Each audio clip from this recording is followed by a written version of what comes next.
চায়ের দেশ শ্রীমঙ্গল বিশ্বের অন্যতম জনপ্রিয় পানীয়ের তালিকায় নিঃসন্দেহে ওপরের দিকে থাকবে চায়ের নাম আর চা উৎপাদনে বাংলাদেশের মধ্যে শ্রীমঙ্গল জনপ্রিয়।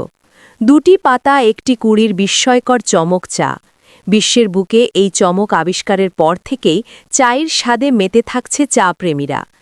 দেশের উত্তর পূর্বাঞ্চলের সবুজ পাহাড় ও ঘন বনভূমির মাঝে অবস্থিত শ্রীমঙ্গল, যা পরিচিত চায়ের রাজধানী নামে। এখানকার চা বাগানগুলো শুধু সৌন্দর্যের প্রতীক নয়, দেশের অর্থনীতিরও গুরুত্বপূর্ণ অংশ। শতাব্দীর প্রাচীন এই শিল্প আজও টিকে আছে নতুন আশা ও উদ্যমে।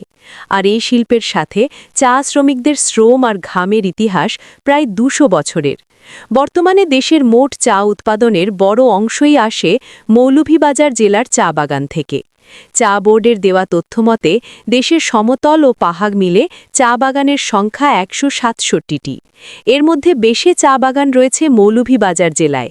এখানেই রয়েছে ৯২টি বাগান। আর বাগানগুলোতে চা চাষের আওতাধীন রয়েছে ৮৫,৫৪১.৬২ একর জমি।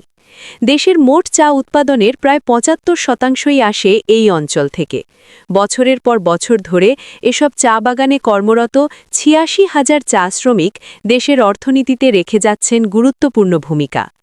শ্রীমঙ্গলে দেশের দ্বিতীয় আন্তর্জাতিক চা নিলাম কেন্দ্র চালু হওয়ায় এখানকার চা উৎপাদনে নতুন মাত্রা যোগ হয়েছে বলে মনে করছেন চা খাত সংশ্লিষ্টরা।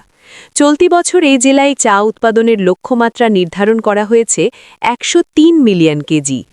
চা শিল্পের সবচেয়ে বড় সম্পদ হল এখানকার চা শ্রমিকেরা। তারা প্রজন্মের পর প্রজন্ম ধরে এই শিল্পকে ধরে রেখেছে। ২০২২ সালে তাদের দৈনিক মজুরি ছিল ১২০ টাকা। দীর্ঘ আন্দোলন সংগ্রামের পর বিগত সরকারের হস্তক্ষেপে তাদের মজুরি ১৭০ টাকা নির্ধারণ হয়।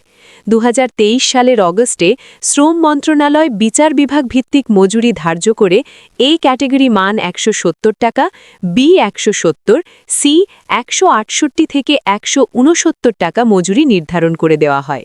যদিও তাদের জীবনযাত্রার মান এখনও কাঙ্ক্ষিত মাত্রায় পৌঁছায়নি, তবে সরকারি ও বেসরকারি সহযোগিতায় পরিস্থিতির উন্নতি ঘটছে।